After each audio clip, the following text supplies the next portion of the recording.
Hey, welcome back, everybody. It's time once again for another episode of Health Talks with Dr. Trinh. The one show, maybe the only show that shows you a path forward through all the noise and confusion and chaos that surrounds us these days anytime we talk about health. With the man who's never confused, Dr. Trinh. Welcome, sir. Are you ever confused? You're never confused by anything. I'm confused on a daily basis. Yes, I am bringing to you a very good friend today, Steve Wilburn. First and foremost, he is a decorated Marine Corps veteran. Gotta love that. Welcome, sir. Your service, Steve. Thank you for your service. Yeah, right. You're more than welcome. Yes, and we're going to chat today on what Steve is up to with Verdewatts. Verdewatts. What the heck in the world is Verdewatts?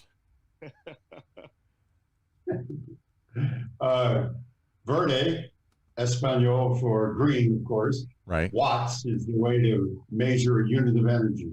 So hence the name Verde. Watts, we're in renewables, so green watts. Green watts. And you were on one of our shows before, weren't you? You were talking about this? It seems like, or am I fantasizing here? Well, at my age, sometimes memory escapes me. So Iggy's been working with me on that on another program. But yes, we were on before. Yes. All right. So remind us again how you started this thing and what it is. It's green energy. And what got you, a decorated Marine vet, to get into green energy here? Well, Marine Corps symbol is green. We have some nicknames for it. We won't mention on this particular family type program, but PG. Yeah. Right. But I've been, since my Marine Corps days, going to school and then working for Monsanto, NASA, a variety of different positions, all in the area of either energy or water resources, water cleanup. So over 35 years of experience led me to understand a little bit, hopefully, about energy, how it's created, how it's used, how it's distributed, and the various causal factors for pollution that come out of a power plant. And they are quite significant. And over time, we generated a way, so to speak, of minimizing those impacts. And how I came to form Verdewatts was after my wife had passed away, and I had 4 years basically taking care of her with her terminal melanoma cancer. I was doing a lot of research, occupying my time while she was either resting or undergoing chemo.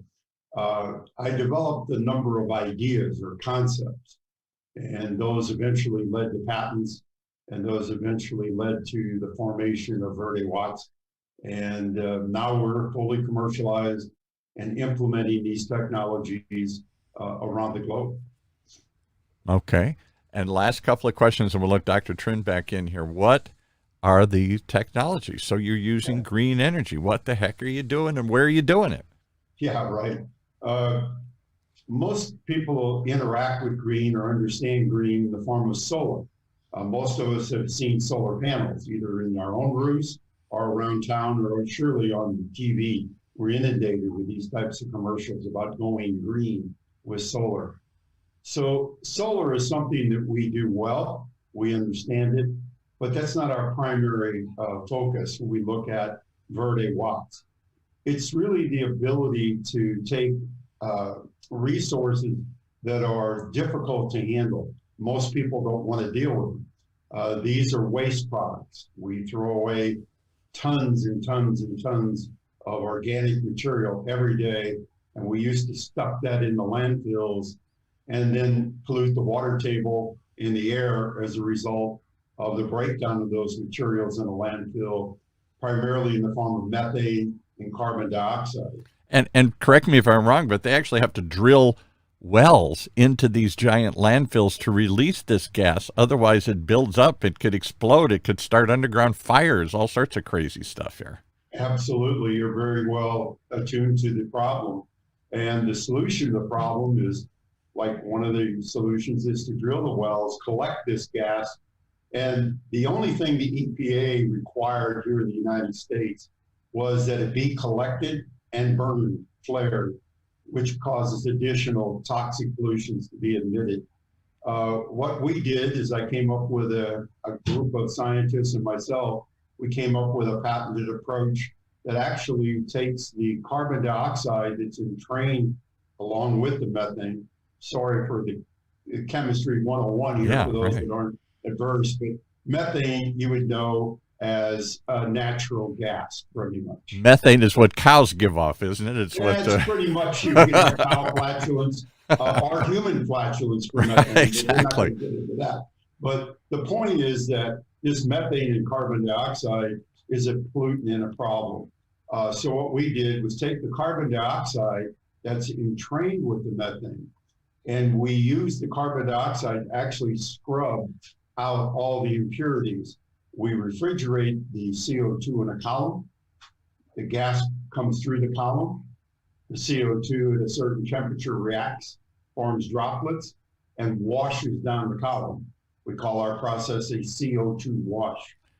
You're using the bad stuff, CO2, that we're all scared of in climate change, that's causing greenhouse gas. It's building this stuff up in the atmosphere, trapping the sun as it goes through like a greenhouse, and it bounces back up and it's trapped and it doesn't go back out into space here. You're using the CO2 that we're all so scared of to do what? To somehow clean this stuff? Take out all the pollutants. Entrained with the gas are all the toxic carcinogenic type compounds. You're looking at a primordial ooze when you look at a landfill. Whatever we throw in there that can gasify, bug sprays, household cleaners, tampons, right. So carbon dioxide, most people look at it in a fearful way. We looked on it as a beneficial compound that was already there in abundance. And if we use that beneficially at least one more time, then we've taken one step away from the pollution cycle. But CO2, you would also know as dry ice. CO2 is used in carbonated beverages, Diet Colas, et cetera, Coca-Colas. So carbon dioxide is a usable commodity.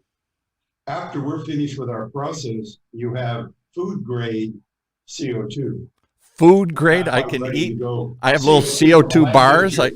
I can eat CO2? No, come on. You actually do eat CO2 when you consume a beverage. That's true. CO2 comes from Coca-Cola, for example. Right. And the point is that what we try to do at Verdewatts is take a look at what is a natural pathway. We don't want to introduce additional chemicals or additional types of caustic or toxic materials in our cleanup. What have we done then? We've compounded the problem. So we use naturally occurring chemicals and compounds, and we use those to our benefit. So without lecturing any further, we are able to create pipeline quality methane, which we did in Brazil, from the largest polluted landfill on the planet.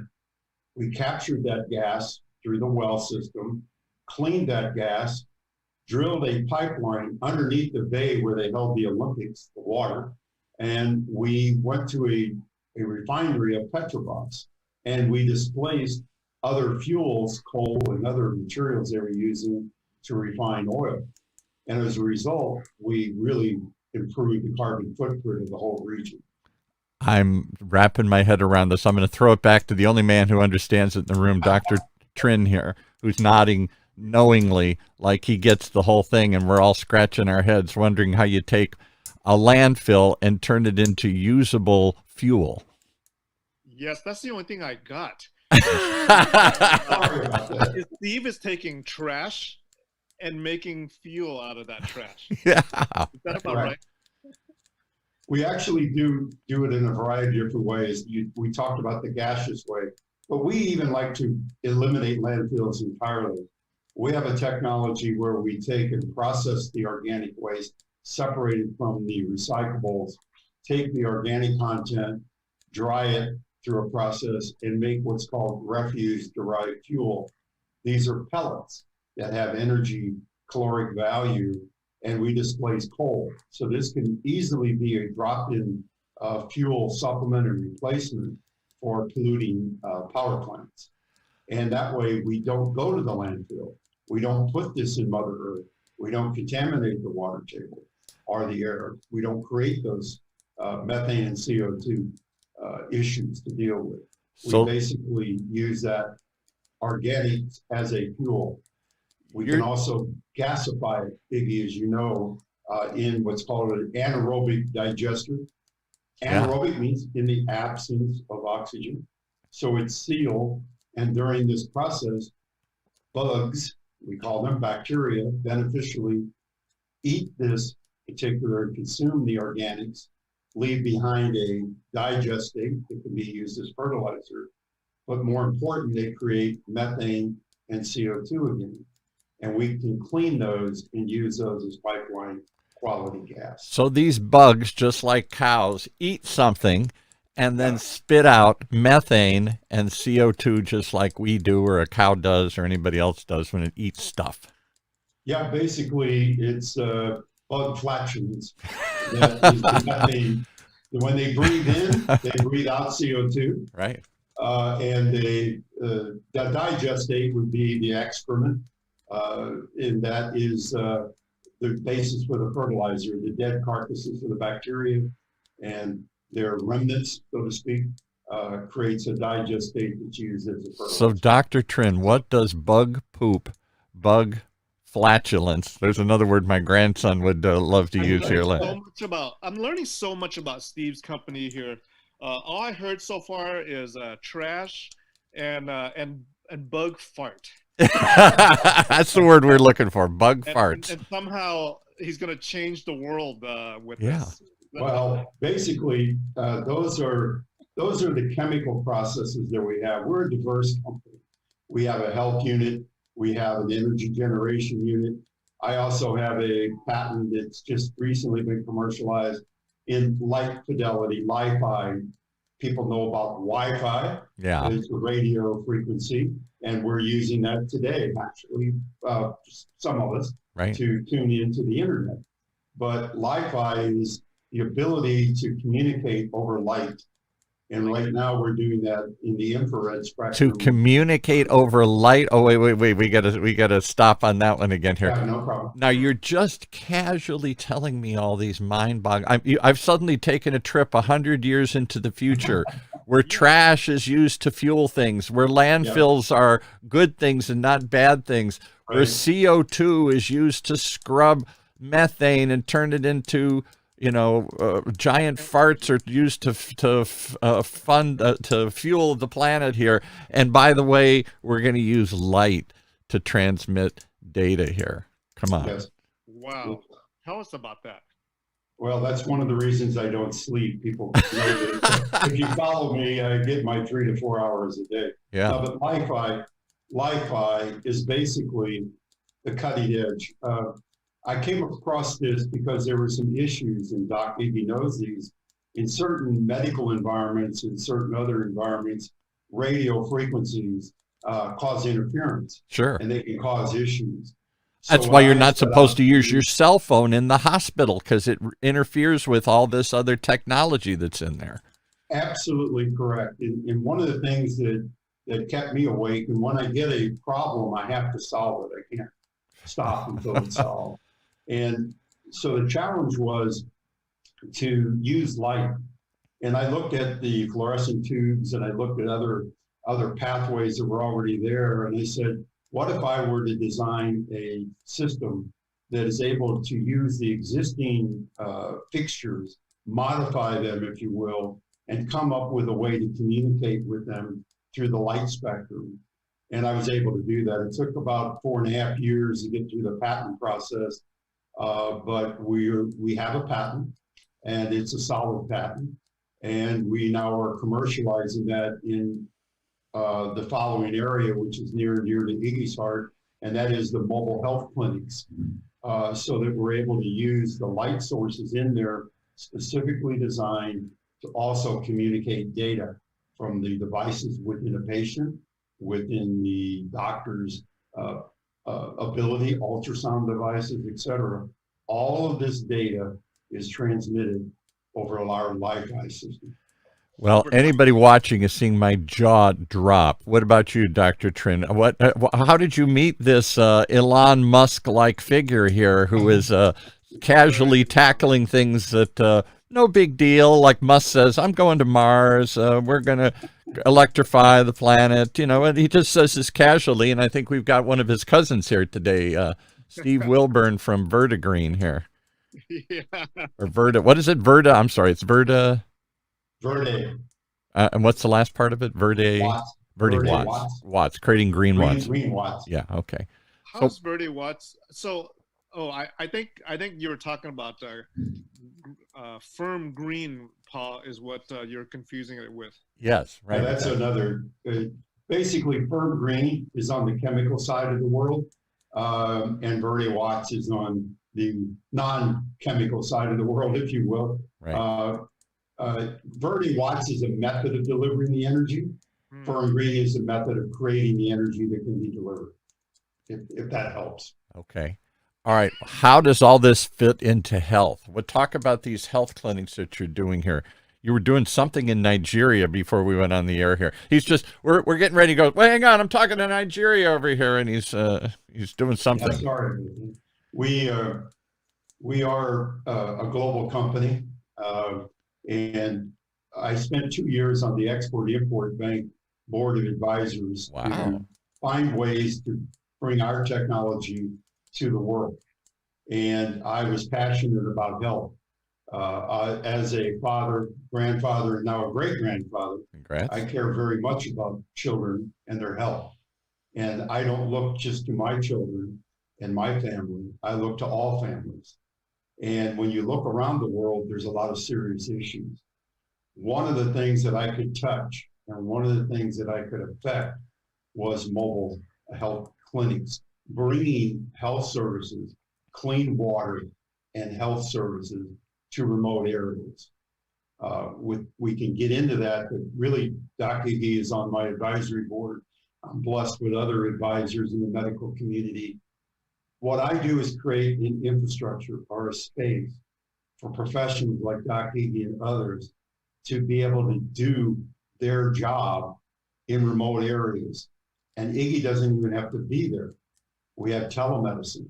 We basically transmit signals. We have arrays, satellite links for these mobile clinics. They go to remote villages. They're able to set up. The surgeons and physicians who are advising the nurse practitioner who happens to be in the clinic dealing with these issues, they're able to control the cameras. They can do their own observation of the patient. So they can robotically move the camera around and say, wait, get a little over to the left there. Let me see under that tongue there. Okay. Absolutely. We give them the control. Our job, as I said, Verdewatts, is to create a safe environment. When we go into these areas, often we find no power. Yeah. There's dirty water. Right. So we're able to take seawater, brackish water, well water, clean that in the clinic to injection grade water if need be. Potable water for sure for treating the patient, hand washing, sanitizing. But we're also able to create IV water and demineralized water if need be. All right. Now you just casually said this clinic again. Is mobile, right? It's a mobile clinic. So mobile. Does it roll on wheels, or is it something you drive? Or you set up? Basically, in order to get the clinic to actually be able to be mobile, we worked with a very fine trailer company. There's so many genius people here in the United States. I was able to co-opt another father who owns a Midwestern company that makes trailers to haul shipping containers around. Mm-hmm. The mobile clinic is designed inside a shipping container.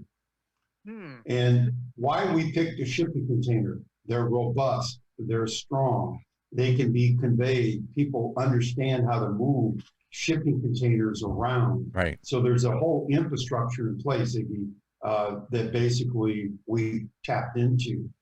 The inside is pristine. The inside is just as if you were to have any type of a medical room, emergency room treatment, you would have that same experience as you know, right?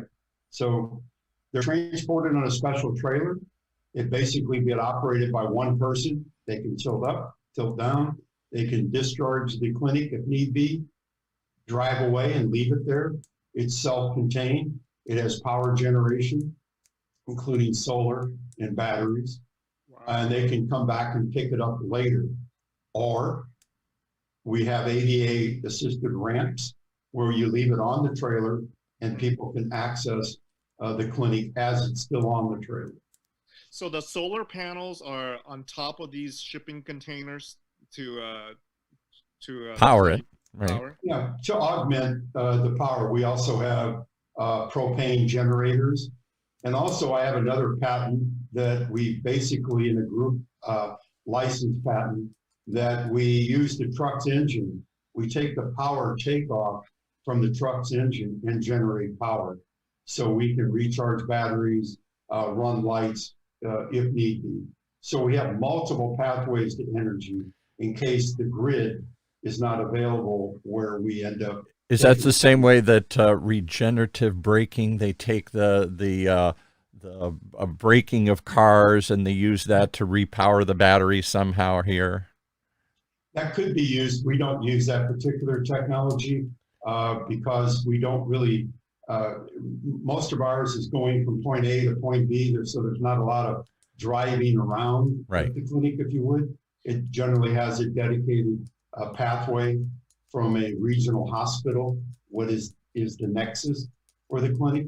We designed it so that in the case of Nigeria, the Benue, state of Benue University Teaching Hospital is the place where it's staffed. It's basically conditioned for the purpose intended. If they're going to do vaccinations, we have a cold chain custody tracking system so that the vaccines delivered from the hospital end up in the patient's arm at the right temperature and control.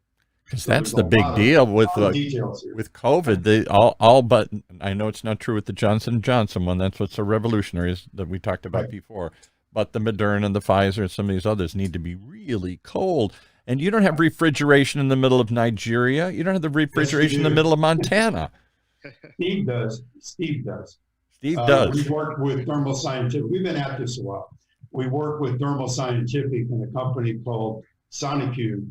Thermal Scientific, you saw them on the rollout when President Trump announced warp speed and how these vaccines from Pfizer and Moderna, which needed to be cold, relatively speaking, and needed to be maintained from the factory all the way to the injection point, Right. which means in your arm. We do that, and we monitor the temperature. Wow. We take those temperatures and we report them. So you can be assured that that particular vial that came from Pfizer Factory A and went all the way to Nigeria and went to a remote village through our system, our chain of custody, it has a verified pathway and temperature reporting system all the way to the injection point. So let's talk about these mobile clinics again here. How many have you got? Where do you build them? Who pays for them? Who buys them? All this. Is it a business just building these dock in the boxes? Dock in a box.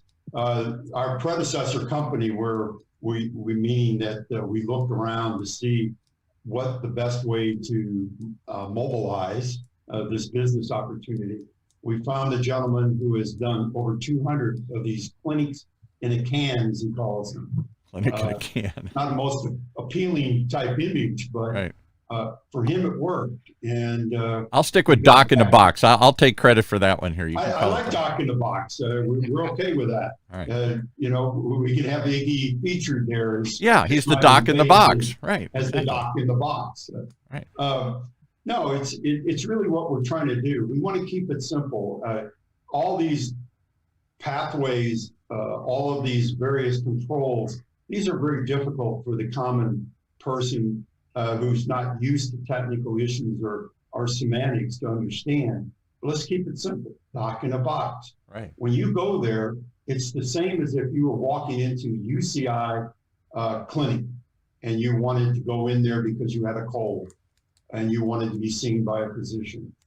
You can have that same kind of experience anywhere on this planet as a result of the technology that we put together. Who buys it? We right now are working with government agencies, regional hospitals like we spoke about, to put in a health infrastructure. I'm working with the World Health Organization. I'm working through USAID. I'm working through any way I can to get this dock in the box, as you call it. I'm going to use that. Yeah, I like that. I'm going to take credit for that. Okay, all right. Yeah, that's okay. We'll give you a little credit on it. We'll definitely do that. Not a problem. The experience then, what we're trying to create is make sure that it's available. There's Winnebago vans here in the United States, I call them. There's very fancy rigs that are out there doing mobile vaccinations and mobile dock in the box, if you would. So this is not a new concept, but the problem with those is they're very fragile. You can't take those on a mud road or in Nigeria, for example, where there's very little infrastructure. These devices that we have here in the United States and clinics are designed for our country, our roads, our power infrastructure. Yeah, right. So that's why we go with the shipping containers. It makes so much sense. You can drop it and it'll survive. You can put a shipping container on it. You can drive it to a port, load it on a big boat, float it anywhere. The crane takes it off, puts it on the back of a truck. The truck hauls it somewhere, hooks up to it, and hauls it somewhere. We're familiar with that technology. It works anywhere and everywhere, and it's That's rugged. I ship things all over the world. I build power plants, and we ship massive amounts of equipment to Brazil while we were building that landfill project that we spoke about earlier. That took 14 major cargo transports to take 6 acres of equipment and steel down to Brazil. Wow, 6 acres of equipment. All right, so I think our audience is as flabbergasted as I am. Normally, they're just tweeting and commenting like crazy, and after logging on, everybody is silent. It's like crickets out there right now. They're all trying to wrap their head around what the heck are we talking about here, and trying to break it down into something they can digest, like little microbes here. Any comments that you see in there, Doc? Anybody asking anything? I got some if nobody else has any here. I could talk about this all day. You're blowing my mind casually one moment to the next here about, I can do this and I can do this and I can do this. And by the way, we can do this. How do we help the poorest of the poor with your technology? Yeah. And what countries have you identified to maybe put Target. a dock in the box in? Right. Yeah, basically, right now we're involved in an initiative in Africa. Africa was put on my heart by Africans. They basically found me on the internet, and a couple of the gentlemen and ladies asked if I would please help them with clean water. And we started it, that dialogue started. We are now sending some of my clean water units to remote villages at my charity's expense, basically to ensure that these villages have clean drinking water. So that was really the start of it. And then when we looked at the health issues that surrounded the water, and I became more educated, and then the pandemic hit, okay, to be honest with you. And that really brought it home to me. I got to do something. And I need to do it now. And so we accelerated a lot of our development. And I reached out and found people like you, Doc, and others to advise me. And then we created the platform. So Africa, right now we're active in Latin America. We're active in Chile and Argentina. We're active in Nigeria, Ghana, Sierra Leone, And I probably have left out one or two, and I apologize. Both sides of the continent here. Sierra Leone's on one side, Nigeria's kind of farther south, and yeah. We basically, logistics don't scare us. I mean, what the people in the country, they have an infrastructure. There's very bright, brilliant doctors and scientists within these countries, people that are patriots that maybe have been educated in the United States and could have made a lot more money staying here in the U.S., but they've gone home. They've gone home to help their people. Those are the people I want to work with. I'm a patriot in my own country. I want to deal with patriots and people with a passion who love their particular country and the citizens of their nation. We got to get it to Vietnam when you go up into the highlands there. We got to get some dock in the boxes up there. Yeah. We're ready. I've been to Vietnam on the missions with Tongue Out and 7 Day Heroes. And that's a whole nother show to tell you about that emotional epiphany that I went through, drinking in the bar in Hanoi with another wounded veteran of the enemy. But that's a story for another day. I think you should come back and tell the story, because I don't think it gets told enough. Yeah, it's a good story. It's a good story. Yeah, that whole of veterans who fought against the enemy. The Vietnamese were trying to kill them, and now they're going back and hugging and embracing and trying to help them. I've lots of issues about that. Veterans returning to Vietnam. Even the emotional stories from the 90s or whenever we reopened a thing of people like John McCain going back, who'd been tortured in these prisons, and going back and confronting the people who held him captive. It's a great closing of the circle. On that tour, I would not go to I was invited by the government, the Vietnamese government, to go to see the Hanoi Hilton. Yeah. No way. I'm going to go there. And no, I can. Picture taken around that bullshit. Right. Excuse my language. No, that's okay. We used fart earlier, so that's okay. All the games are off here. Sorry. And alcohol was involved in my peaceful transition with my own. Otherwise, I don't think that would have been quite the emotional scene that it was. I don't know how you go back and heal those wounds and close that circle and regain that connection. But that would be a fascinating story. But I want to stay on when you're just jumping all over the place with wild stories here. I'm ADD, so. Oh my goodness! So I still want to focus on this health clinic stuff here. Yes, sir. All right. Yes. So you've got these health clinics. They're self-sufficient. How do you get water? We've done lots of shows on clean water. I don't think the people listening today realize that more people have access to a smartphone in Africa or Asia than they do to clean water. Smartphones are in the smallest villages. It's a cheap thing to do, and there's Wi-Fi connections all over the place apparently, or whatever.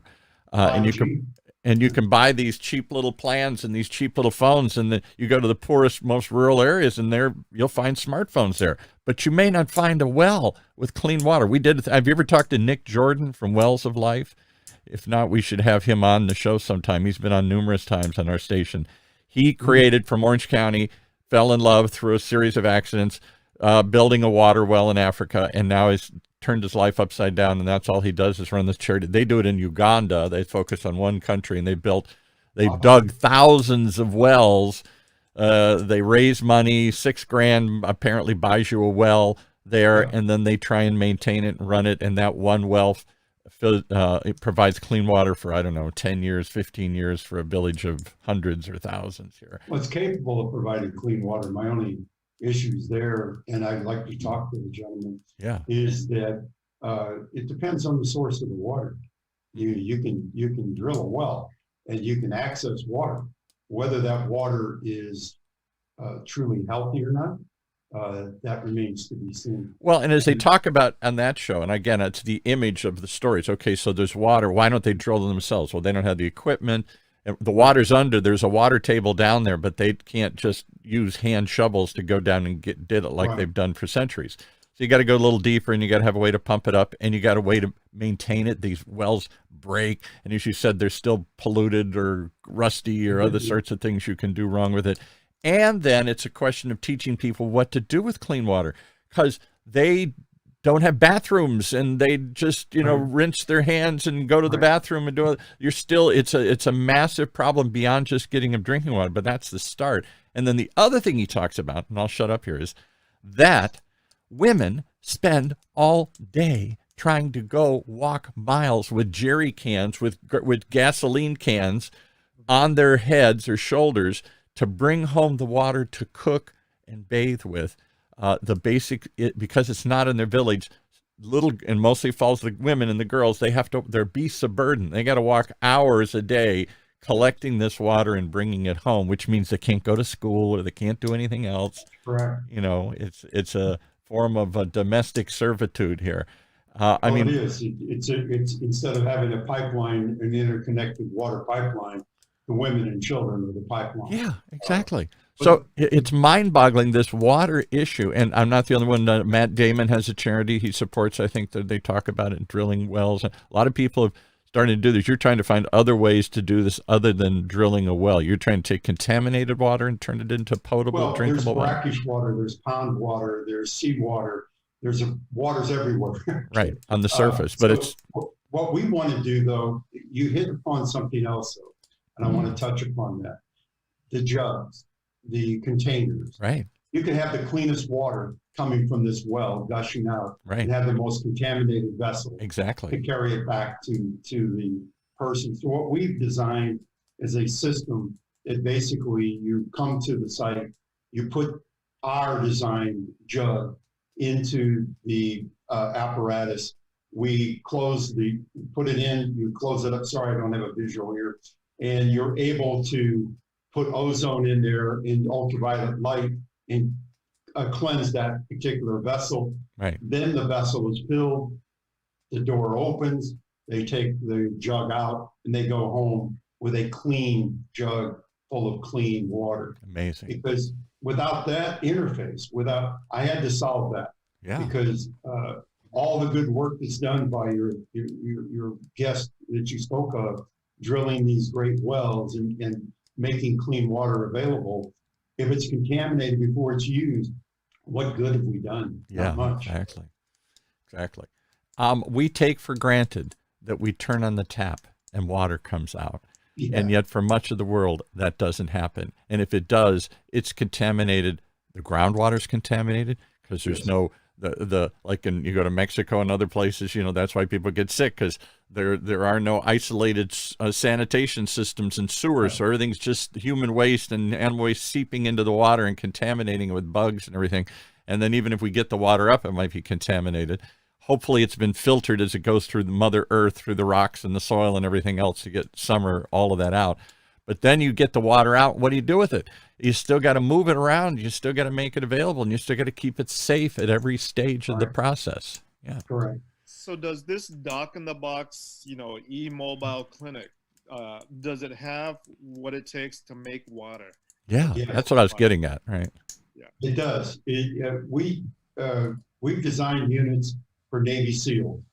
I can't get into all those details, but I can tell you that it's been publicized, so I can speak about it.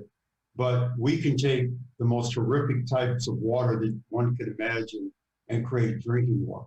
So it's that technology leap to go in and put this into a 3,000 gallon a day water treatment system in the clinic environment. We're able to do that. We can go from several hundred gallons up to around 3,000 gallons a day is about the limit.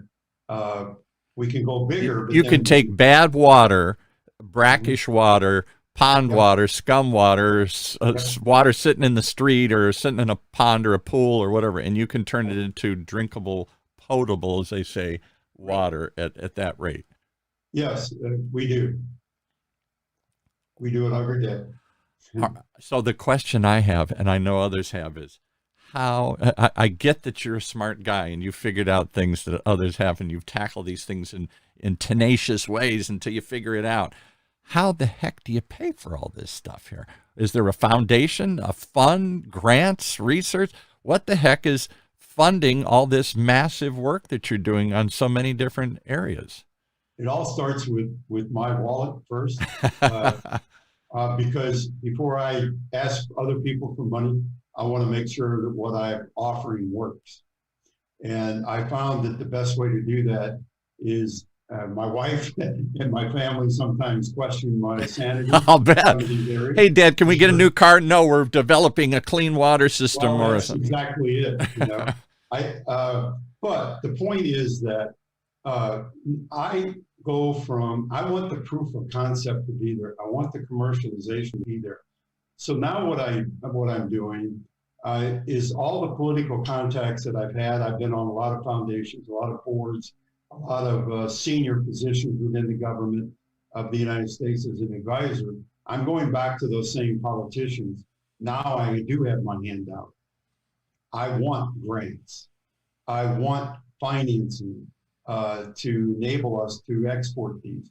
It's easier for me to use the Export-Import Bank of the United States than it is to use Wells Fargo in my own country. Really? I'd like to do this in West Virginia, in any place in the United States, but I can't get money for that, okay? But in Nigeria, I can get USAID, I can get World Health Organization grants and funding, and the United States Export-Import Bank if there's a sovereign involved. So that's how I do it. I do have a charity, Open Hearts for Purple Hearts, and this is primarily to help Gold Star families. It's not set up to fund water treatment projects. Right. Or dock in the boxes, right. Yeah, we just started, it was put on my heart by my wife who passed away from melanoma, and I kept this idea alive. We did it in very small ways. Living Waters for Children. Wow. Pamela, whom I was widowed from, was someone who brought me to faith, and with her tenacious desire to help children. She loved children. So Living Waters for Children Foundation is for Pamela. And we just started this, and we will be rolling that out in the next few weeks.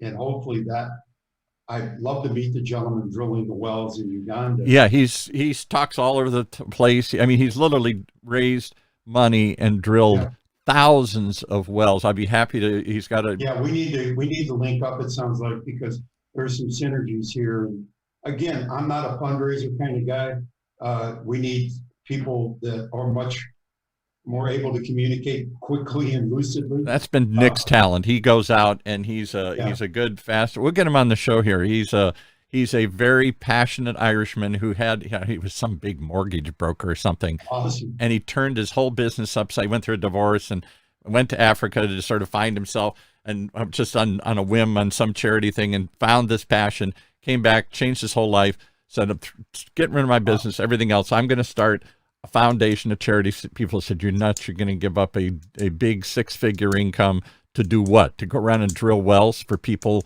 who can't pay you? And he's like, yes. And he has built a giant foundation. He works with the Diocese of Orange and several other organizations and big celebrities and people on his board. He's built from nothing this thing that builds thousands of wells a year and funds it somehow. Whatever the millions of dollars it costs to do this, he raises that money and keeps it alive. Once divine intervention, as I call it, gets a hold of you, and if you buy into it, you're totally you're not going to be able to do anything but what has been put on your heart. Yeah, he's a committed Christian, and he just keeps thinking God will find a way here. But oh my God, sometimes you must wonder, where are you, God? I can't buy, we need money tomorrow or something for this here. We do, but again, like I say, now I when I go to Congress, I've testified before Congress a number of times on various issues. And what I'm doing now, what God put on my heart, is to shame the people that need to be shamed. Yeah. I mean, look at the boondoggles that we create. Oh. And we got to stop it. We got to use these resources that we have for a better and higher purpose. We've got to stop chasing like some of these rainbows, as I call them, and we need to look at the basic infrastructure and provide the basic needs for the poorest of the poor. They're the ones left behind. Yeah. They're the ones suffering. I can go out and live in different places. I can move. I can find the infrastructure that I want in the environment I want. most of the people on this planet cannot. No, exactly. They are there, they're stuck, they're trapped, and we need to help them. And we need to give them the step up and then get the hell out of their way. Because the people I'm dealing with, a lot of them are so bright. They just need the basics. We give them a little water, clean, that they can hydrate themselves. We give them some light to read by. And we haven't gotten into that. We actually, as part of our outreach, when we go to these villages, we take small solar lanterns and we give those out to the kids.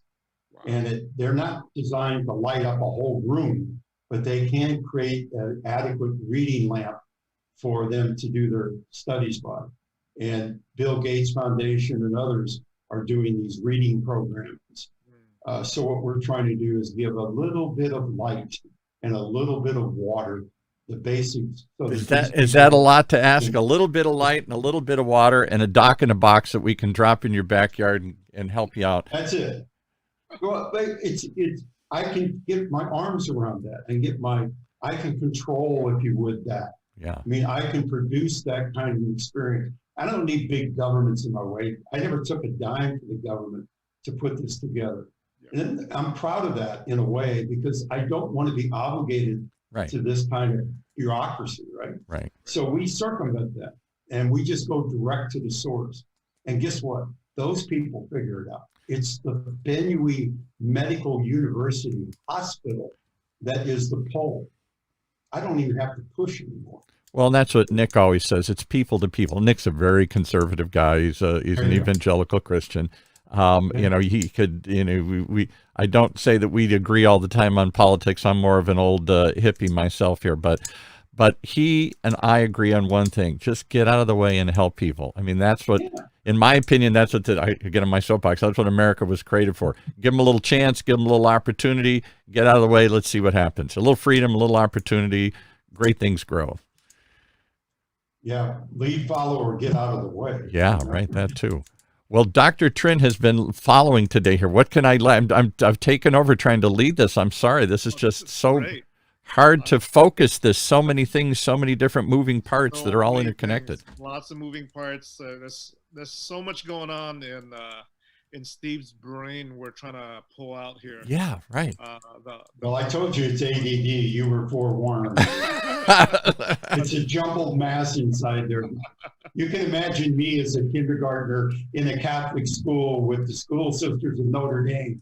And this ADD kid, he's writing with his left hand and right hand, and dyslexic and all that. So, I'm an Irish Catholic too, and the nuns taught me that if you write with your left hand, that's a sign of the devil. They used to try and beat that out of you. I was beaten quite severely because of that. But anyway, story for another day. Yeah, they would beat you if you were. I apologize to your audience. For some of the disjointed thinking, but trust me, all my dots do connect eventually.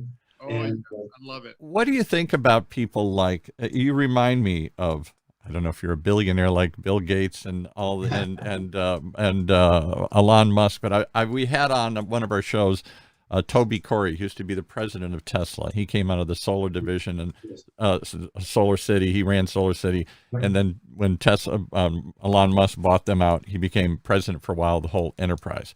And he said, this guy thinks at a speed and pace and on a plane that none of us can imagine, even bright people. He's a man who can connect boring holes. He's going to create he has created boring machines, and he's going rockets to Mars. Like, this is really going to happen, folks. This isn't just fooling around. And of course, I'm going to build an electric car when nobody's built a new car in 100 years. I'm going to do all of these things at once here. And somehow in his mind, it all connects. You remind me of that same sort of personality type here. Yes, I think that it is a personality type. I think that some of us have certain gifts, and some people, I think it's more of that I'm able to utilize what is already existing and implement my solution, impose my will on it. Yeah, right. That's really impose your will. I'm not going to accept that this can't be done. I'm going to find a way. Exactly. I'm not going to stop. So if I really am committed to something and I have a passion about it, those that know me know that that's not, he's not going to stop. You might as well give in. Right. Because by the time, you're not going to want to deal with him if you don't give in, because he knows where he's going. And I'm putting my resources, I'm putting myself, my physicality behind it. I'm putting whatever capital resources I have behind it. So I'm all in.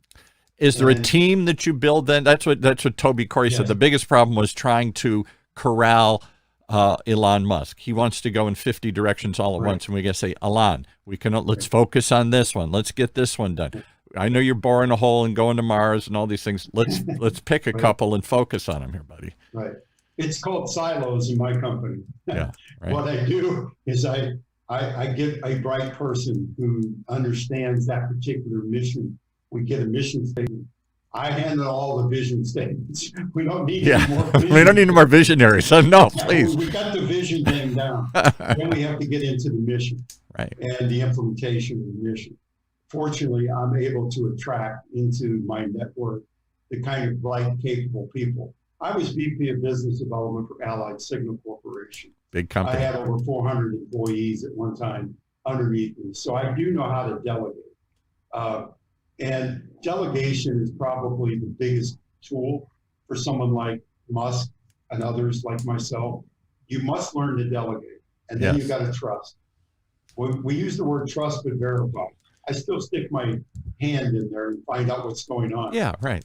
But you got to trust your executives to implement the vision. Absolutely. And unfortunately, many people and this was supposedly Steve Jobs, one of his failings in life is he couldn't let go.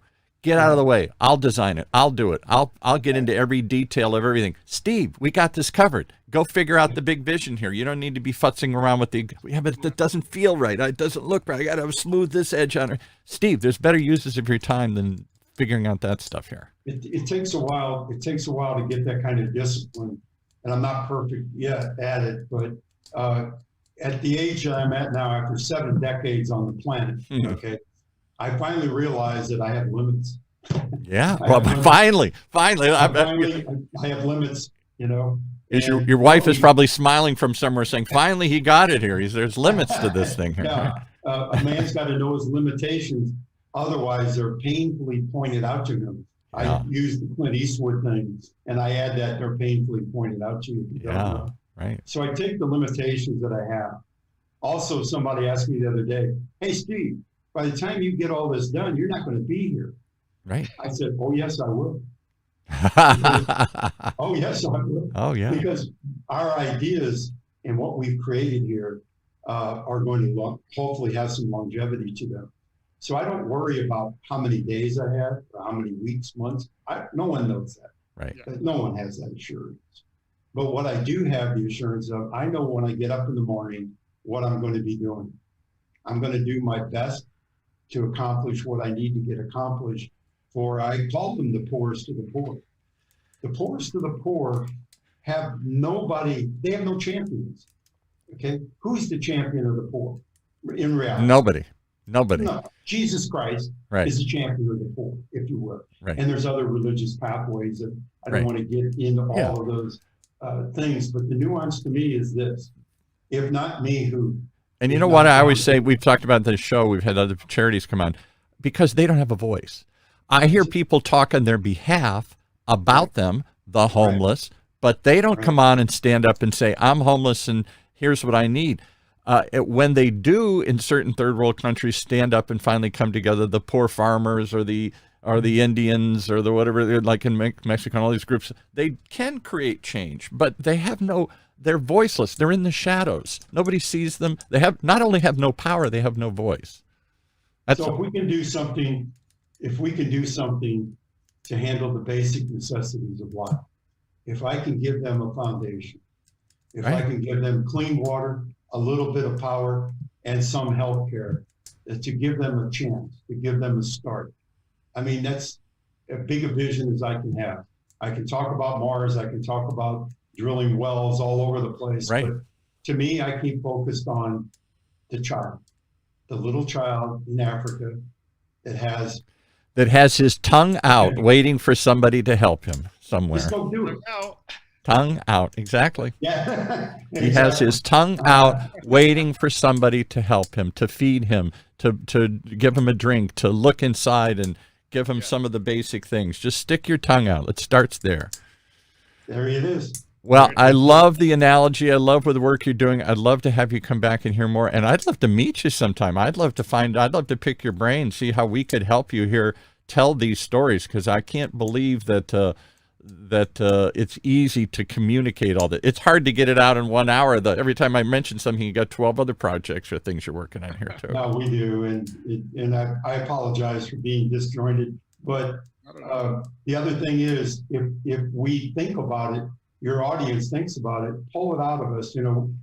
We've got a website. Yes, that's what I was going to get to. Give us the websites. Where do we start the discussion with you? You start the discussion with me, Steve at Verdewatts.com. That's my email. Spell it. So it's VERD for green, and then Watts, WATT. WATTS, or Steve at Firm Green, if that's easier. Firm Green. That's a different entity, right? Either one. Okay. Well, I am stunned how quiet the audience has been today here. They don't even know what to ask, I think. This is so revolutionary, cutting. I feel like I'm watching a TED Talk about somebody way out in the future here. I'm watching some futurist conference here, but you're making it happen today. Steve is like a light year ahead of us, and it's amazing. Steve, when can you come back to share your story? I'd love to hear the Vietnam story. Being a veteran, maybe we'll bring you and Jerry Huson back together. That would be fine. Whatever you would like, if it helps other people. The Open Hearts for Purple Hearts .org is someplace you can go if the audience is on their heart to help the wounded and the poor families. That's the way to do it. And that generation is dying out too. It's my generation. It's the aging baby boomers here who are leaving without telling those stories. What a different time that was. People didn't welcome your service. They spit on you when you came back. Yeah, I had that experience in Chicago. And then to try and go back and make sense of what did we do there and why, and can we ever come to a resolution of this? Have we moved past or that's got to be, I can't imagine how difficult it is to go back and say, okay, once we were enemies, now we'll be friends. Well, it's the old patent line, let's drink one son of a bitch to the other, is the way I dealt with it. Yeah. And that's true. That's exactly, there's pictures to prove it. Now the hatred that I had in my heart, not so much against that particular individual, but the people. Race. Right. It was the hate around the emotion of loss. I have a lot of survivor's guilt. I lost a lot of my close friends. I was in very fierce combat. And that type of emotional response, when I had to go back and relive it, without Iggy and the team tongue out in Houston's group, taking me to a lepers colony to start with. A lepers colony. Doing those operations to open my eyes to the people of Vietnam. And then from there, it became easier for me to forgive myself, number one, for surviving. I know that sounds weird, but I had to. I survived, they didn't.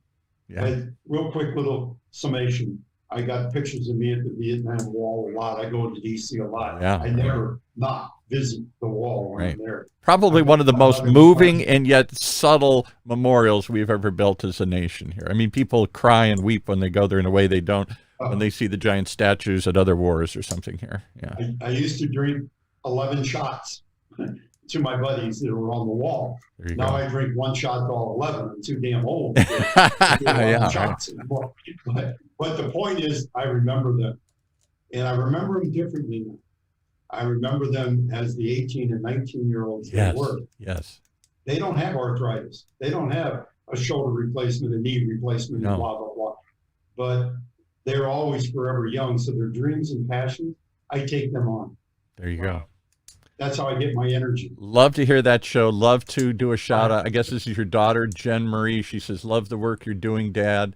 I echo that on behalf of all of us. Please come back, share more of your visions and your stories. that one in particular, and the work with veterans. And then somehow we'll slowly peel the onion back and try and understand what you're doing. It's still, I feel like I'm on a 2-dimensional plane and you're talking about 3 dimensions or 4 dimensions, and I can't even picture what that looks like here. Well, when you get there and you know what I'm doing, please tell me. All right, take us out, Doc.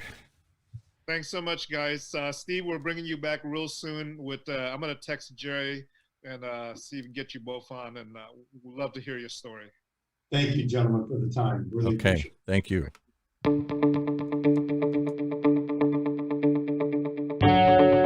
Well, there you have it. One more reason to tune in each and every day, each and every week to Health Talks. You never know exactly where we're going to go, but you're going to like the journey.